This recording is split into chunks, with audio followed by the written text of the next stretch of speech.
यदि आप पढ़ाई के प्रति सीरियस नहीं हैं तो यह वीडियो आपके लिए नहीं है। ये वीडियो सिर्फ उन लोगों के लिए है जो पढ़ाई के प्रति सीरियस हैं।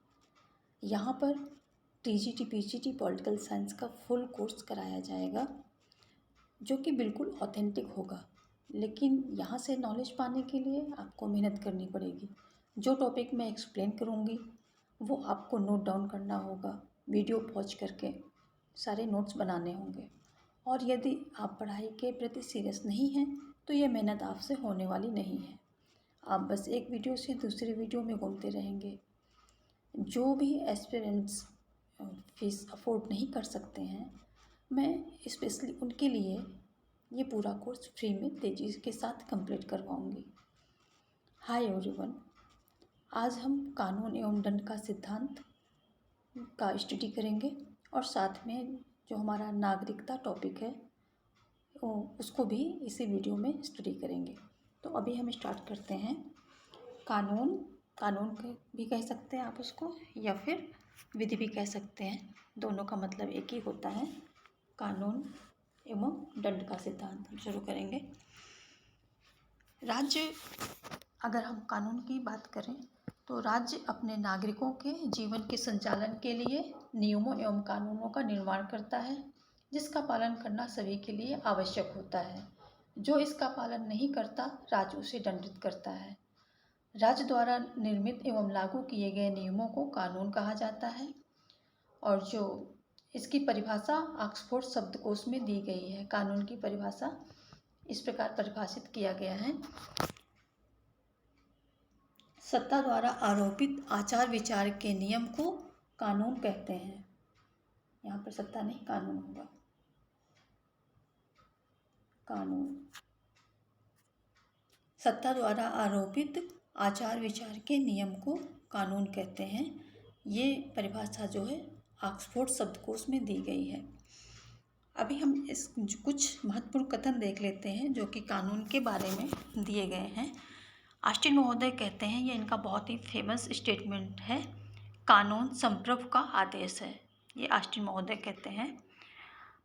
पाउंड कहते हैं, न्याय के प्रशासन में जनता एवं नियमित न्यायालयों द्वारा मान्यता प्राप्त लागू किए गए नियमों को कानून कहा जाता है। ये पाउंड महोदय कहते हैं। ये सारे कथन बहुत ही इम्पोर्टेंट हैं और इनको आप नोट डाउन करते चलें। प्रोफेसर सालमन कहते हैं, कानून नियमों का वह समूह है जिसे राज्य मान्यता देता है और न्याय प्रशासन उसे लागू करता है। बेंथम महोदय ने बोला है, इनका कथन है, विधि एक ऐसा आदेश है जिसमें दंड की भावना निहित होती है। आगे मैकाइवर का कथन है, राज्य कानून का शिशु और जनक दोनों है। वो क्यों बोलते हैं कि शिशु और जनक दोनों हैं? क्योंकि जो है कानून ने राज्य का निर्माण किया और फिर उसी राज्य ने कानून का निर्माण किया, तो राज्य जो है कानून का शिशु भी है और जनक भी है, दोनों हैं। आगे कौटिल्य कहते हैं, कानून संप्रभुता द्वारा दिया गया आदेश है। ये कौटिल्य जो हमारे इंडियन राजनीतिक चिंतक थे कौटिल्य, तो उन्होंने ये दिया है, कानून संप्रभुता द्वारा दिया गया आदेश है। ऑस्टिन महोदय कहते हैं, कानून किसी भी स्वतंत्र राजनीतिक समाज के शासन या शासन वर्ग की आज्ञा है। ऑस्टिन महोदय का एक बार फिर देख लेते हैं, कानून किसी भी स्वतंत्र राजनीतिक समाज के शासन या शासन वर्ग की आज्ञा है। तो ये सारे कथन जो हैं कानून से रिलेटेड हैं और काफ़ी इम्पोर्टेंट है, तो इस वीडियो पॉज करके आप इनको नोट डाउन कर लीजिए। आगे हम देखेंगे कानून के अनिवार्य तत्व। कानून के कौन कौन से अनिवार्य तत्व होते हैं? कानून के लिए नागरिक समाज का होना अति आवश्यक है, क्योंकि कानून जो है एक सभ्य समाज में होता है, एक नागरिक समाज में फॉलो किया जाता है, वहीं पर इसका निर्माण होता है। तो नागरिक समाज का होना अति आवश्यक है। कानून के निर्माण एवं क्रियान्वयन के लिए संप्रभु सत्ता का होना आवश्यक है। जो कोई संप्रभु सत्ता होगी जो सब सभी के ऊपर जिसका आदेश चल सकेगा, जिसकी बात सब मानेंगे, तो उसका होना आवश्यक है, तभी कानून की पालन कर होगा। कानून का संबंध व्यक्ति के बाह्य आचरण से है। जो व्यक्ति का बाह्य आचरण होता है, बाहरी बिहेवियर होता है, तो उससे संबंधित है। कानून का पालन बाध्यकारी होता है। कानून का पालन करना नागरिकों के लिए आवश्यक होता है। जो इसका पालन नहीं करता, राज्य उसे दंडित करता है। और कानून का पालन दंड के भय से नहीं, बल्कि सामाजिक हित को ध्यान में रखकर किया जाना चाहिए।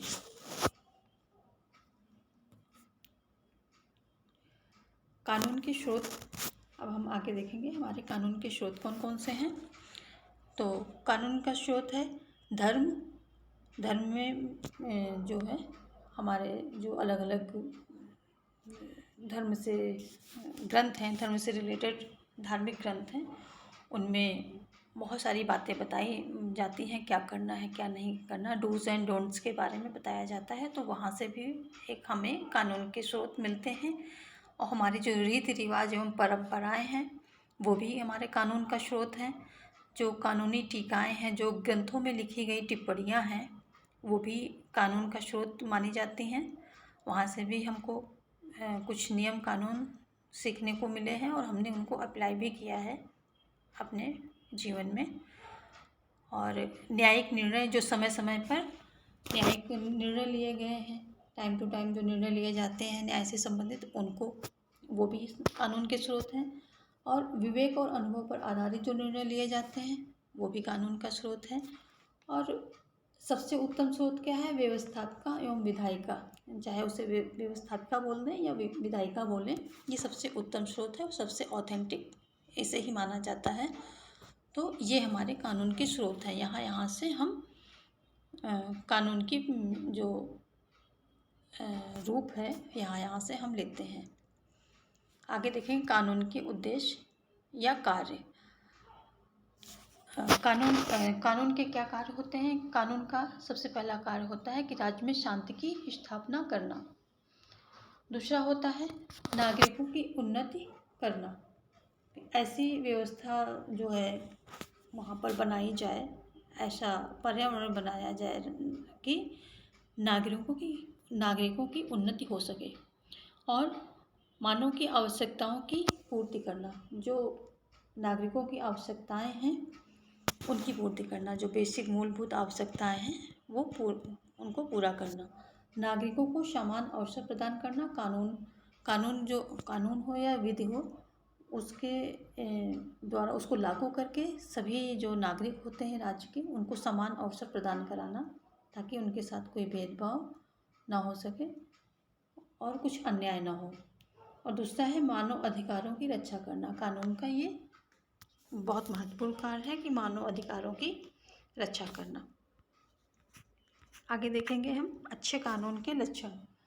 अगर हम अच्छे कानून की बात करते हैं तो कानून सरल एवं स्पष्ट हो। कानून में स्थायित्व होना चाहिए। ऐसा नहीं कि आज बना और कल फिर उसको चेंज हो रहा है, फिर वो उसमें लगातार परिवर्तन हो रहे हैं, ऐसा नहीं होना चाहिए। कानून को अच्छे से बैठ के इसका निर्माण किया जाता है और सलाह मशवरे से जो समाज की स्थितियाँ होती हैं, जो ज़रूरतें होती हैं नागरिकों की, उसके अकॉर्डिंग कानून बनता है। और उसमें स्थायित्व होना चाहिए, व्यापकता होनी चाहिए, यानी कि वो उसको सब माने, सबकी नॉलेज में होना चाहिए। और व्यापकता होनी चाहिए, व्यावहारिकता होनी चाहिए। व्यवहारिकता का मतलब है कि ऐसा नहीं कि वो सिर्फ बुक में लिखा हुआ रखा है और उसे व्यवहारिक जीवन में उसका कुछ यूज ही नहीं है, कुछ प्रयोग में लाया ही नहीं जा रहा है, ऐसा। तो उसमें व्यवहारिकता होनी चाहिए, यानी कि लोग उसका प्रयोग भी करें, कानून के अनुसार चलें, कानून को मानें और चलें। उसे निष्पक्षता होनी चाहिए। जब कानून जो बनाए जाते हैं वो निष्पक्ष होने चाहिए। ऐसा नहीं किसी धर्म जाति समुदाय का पक्षपात लेकर वो बनाए जाए, ऐसा नहीं होना चाहिए। निष्पक्षता होनी चाहिए, सबको एक दृष्टि से देखते हुए और सबको समान अवसर और जो है न्याय प्रदान करने के लिए कानून बनाए जाने चाहिए।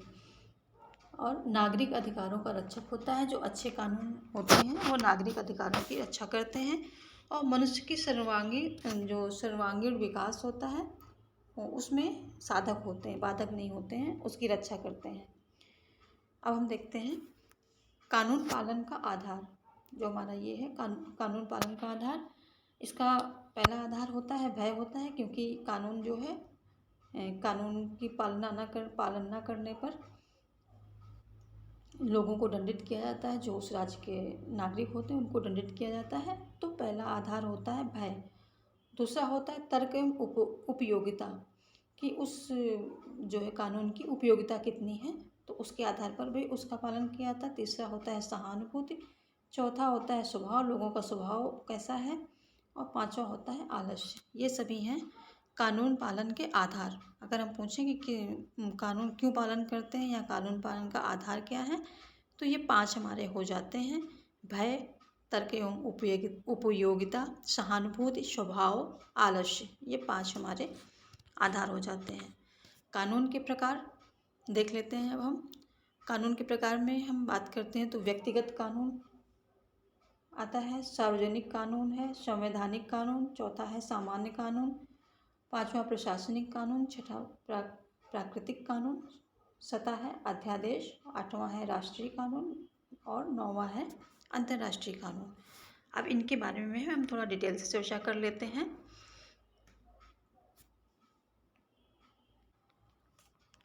जो हमारा व्यक्तिगत कानून होता है, इस प्रकार के कानून व्यक्तिगत संबंधों को सुनिश्चित करते हैं, जैसे ऋण संबंधी कानून, क्रय विक्रय से संबंधी कानून। तो ये व्यक्तिगत कानून के अंतर्गत ये सारे कानून आ जाते हैं। और यदि हम सार्वजनिक कानून की बात करते हैं तो इस प्रकार का कानून व्यक्ति एवं राज्य के संबंधों को सुनिश्चित करता है, जैसे कि चोरी, डकैती, हत्या आदि से संबंधित कानून। अब हम संवैधानिक कानून की बात करें तो वह कानून जिसके द्वारा राज्य या सरकार का ढांचा तय किया जाता है, कार्यपालिका, विधायिका एवं न्यायपालिका के बीच संबंधों को सुनिश्चित किया जाता है, उसे संवैधानिक कानून कहते हैं। चौथा है हमारा सामान्य कानून। तो अगर हम सामान्य कानून की बात करते हैं तो ऐसा कानून जो नागरिकों के दैनिक जीवन को नियमित करता है, यह संसद द्वारा निर्मित होता है और सभी नागरिकों पर समान रूप से लागू होता है। यही विधि का शासन भी है। जो सामान्य कानून है ये विधि का शासन भी इसे कहते हैं। पांचवा है हमारा प्रशासनिक कानून। राज्य के प्रत्येक कर्मचारियों एवं अधिकारियों के कर्तव्यों को सुनिश्चित करता है और उनके आचरण को अनुशासित करता है। फ्रांस में प्रशासनिक कानून लागू होता है। अब हमारा है छठा प्राकृतिक कानून। जो प्रथागत कानून होते हैं ये इसके अंतर्गत आते हैं। इस कानून का संबंध संविधान के अलिखित हिस्से से है। यह विवेक पर आधारित कानून है। यह परंपराओं और रीति रिवाजों पर आधारित होता है। अब हम अपना 7वां देखते हैं अध्यादेश। अगर हम अध्यादेश की बात करें तो जब यह क्या होता है, विशेष परिस्थितियों में जारी किया जाता है। जो हमारा अध्यादेश होता है यह विशेष परिस्थितियों में राष्ट्राध्यक्ष द्वारा जारी किया जाता है। यह अस्थायी होता है लेकिन पूर्णतया प्रभावशाली होता है। इसके प्रभाव में कोई कमी नहीं होती है। जैसे विधायिका से बनकर के कानून प्रभावशाली होता है, वैसे ही अध्यादेश जो जारी किया जाता है वो भी उतना ही प्रभावशाली होता है। इसे एक निश्चित समय के बाद स्थायी कानून में बदलना होता है। जब एक बार अध्यादेश जारी हो जाता है तो एक निश्चित समय होता है, उसके बाद इसको स्थायी कानून में बदलना होता है। यह अन्यथा यह स्वतः ही समाप्त हो जाता है। अगर उस निश्चित समय के अंतर्गत इसको स्थायी कानून में नहीं बदला गया तो ये स्वतः ही समाप्त हो जाता है। इसकी न्यूनतम अवधि जो है 6 माह होती है और अधिकतम अवधि 7.5 माह होती है। इसके अंतर्गत अगर ये कानून जो है अध्यादेश को स्थायी कानून में तब्दील कर दिया गया तो ये स्थायी हो जाता है। अब हमारा आगे है राष्ट्रीय 8वां है राष्ट्रीय कानून। यह कानून राज्य के संप्रभु द्वारा लागू किया जाता है और राज्य के सभी नागरिकों पर समान रूप से लागू होता है। ये राष्ट्रीय कानून है। ये किसी एक राष्ट्र के अंदर जो है सभी जो नागरिक होते हैं उन पर समान रूप से लागू होता है और जो उस राष्ट्र का संप्रभु होता है उसके द्वारा लागू किया जाता है। वह सरकार भी हो सकती है, राज्य भी हो सकता है, जो राज्य का संप्रभु होता है उसके द्वारा ये लागू होता है। और हमारा 9वां है अंतर्राष्ट्रीय कानून। दो राज्यों और राष्ट्रों को पारस्परिक झगड़े जो हमारे कभी जो दो राज्य हैं, दो राष्ट्र, दो या दो से अधिक राज्यों या राष्ट्रों के पारस्परिक झगड़े को निपटाने के लिए ऐसे कानून की ज़रूरत होती है। यह अंतर्राष्ट्रीय न्यायालय द्वारा संचालित होता है और यह राष्ट्रीय कानून से कमज़ोर होता है क्योंकि यह राष्ट्र संप्रभु द्वारा निर्मित नहीं होता है। वहाँ पर कोई एक ऐसा संप्रभु नहीं होता है, तो ये राष्ट्रीय कानून से कमज़ोर होता है। आगे ये हमारा कानून के बारे में सारा आज का कानून टॉपिक फिनिश। अब अभी हम देखेंगे दंड का सिद्धांत। अब हमारा ये अगला है दंड का सिद्धांत। राजनीति विज्ञान में न्याय एवं कानून की स्थापना हेतु दंड की आवश्यकता हुई। समय समय पर अनेक दंड सिद्धांतों का प्रतिपादन किया गया। कोई भी व्यक्ति कानून का पालन नहीं करता है तो उसे दंडित किया जाता है। डेविसन के अनुसार, जो हमारे डेविसन महोदय हैं, उनके अनुसार दंड देते समय भावना या दुर्भावना से काम नहीं लिया जाता। ये डेविसन का कथन है कि दंड देते समय भावना या दुर्भावना से काम नहीं लिया जाता है।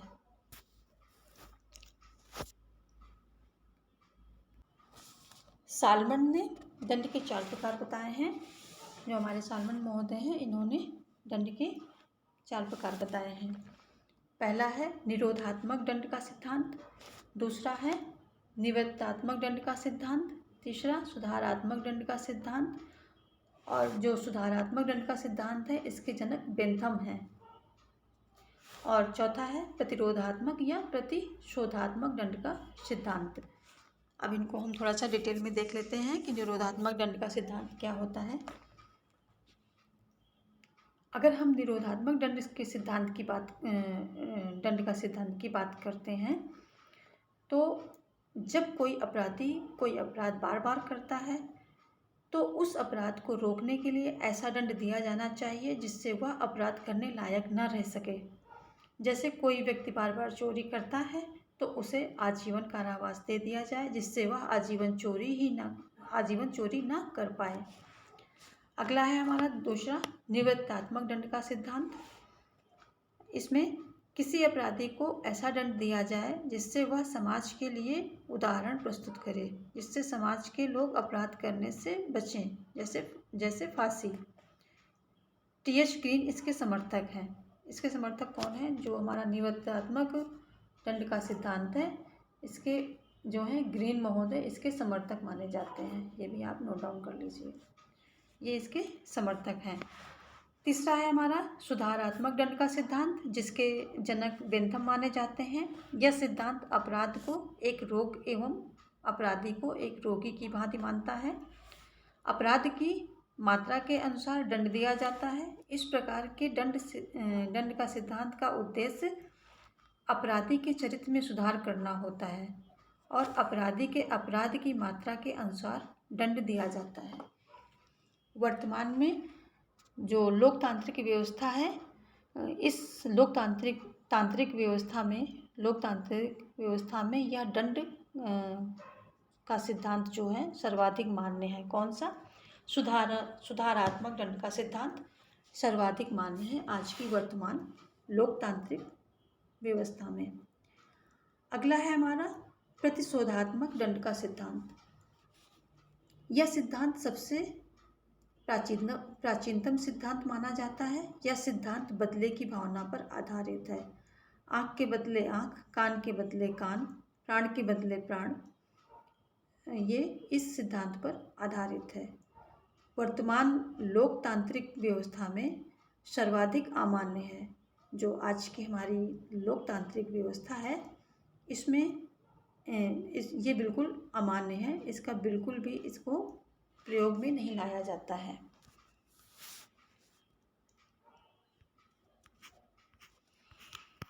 आगे का हमारा टॉपिक है नागरिकता।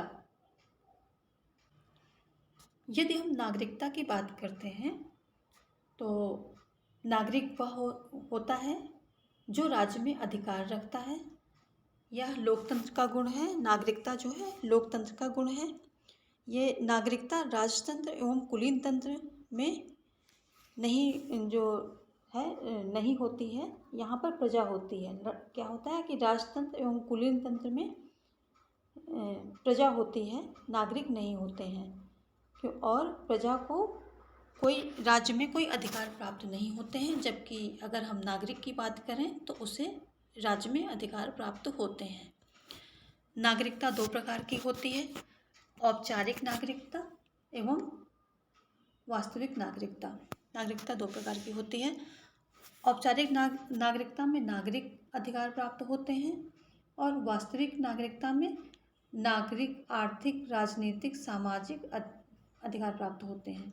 इसमें नागरिक अधिकार की वास्तविक नागरिकता में नागरिक अधिकार के साथ साथ आर्थिक, राजनीतिक, सामाजिक अधिकार भी प्राप्त होते हैं। अरस्तु ने स्त्री, बच्चे, दास एवं विदेशी को नागरिकता की श्रेणी में नहीं रखा। नागरिकता का विचार सर्वप्रथम अरस्तु ने दिया। अरस्तु ने नागरिकता की परिभाषा देते हुए कहा, किसी राज्य में जन्म ले लेने से या निवास कर लेने से कोई व्यक्ति नागरिक नहीं हो जाता है। नागरिक वह होता है जो राजकीय एवं न्यायिक कार्यों में भाग लेता है। तो अरस्तु का मानना है कि जो लोग राजकीय एवं न्यायिक कार्यों में भाग लेते हैं वही नागरिक होते हैं। और इसीलिए इन्होंने एक राज्य की जनसंख्या के बारे में बात करते हुए बताया है कि किसी राज्य की आदर्श जनसंख्या वो होती है कि वहाँ पर 1 लाख जनसंख्या हो और 10,000 नागरिक हों। तो मतलब नागरिक वही होंगे जो राजकीय एवं न्यायिक कार्यों में भाग लेंगे, वो नागरिक हैं। तो उनकी संख्या इन्होंने 10,000 बताई है और जबकि टोटल संख्या 1 लाख बताई है। जनसंख्या 1 लाख बताई है। नागरिकता आधुनिक काल की देन है।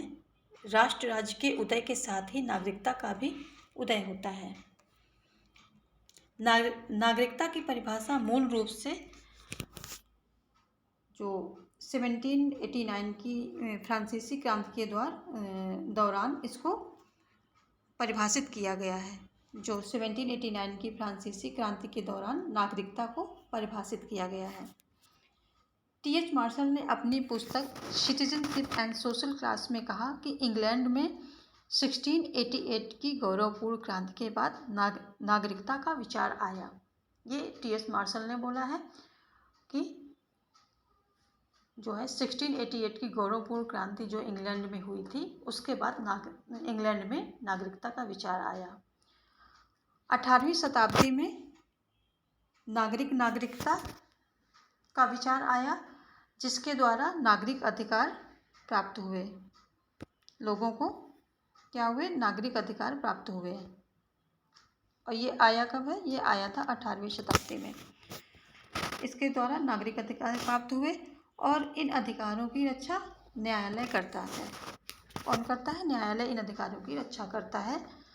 19वीं शताब्दी में राजनीतिक नागरिकता का विचार आया और इसके द्वारा लोगों को नागरिक अधिकार प्राप्त हुए हैं, राजनीतिक अधिकार प्राप्त होते हैं।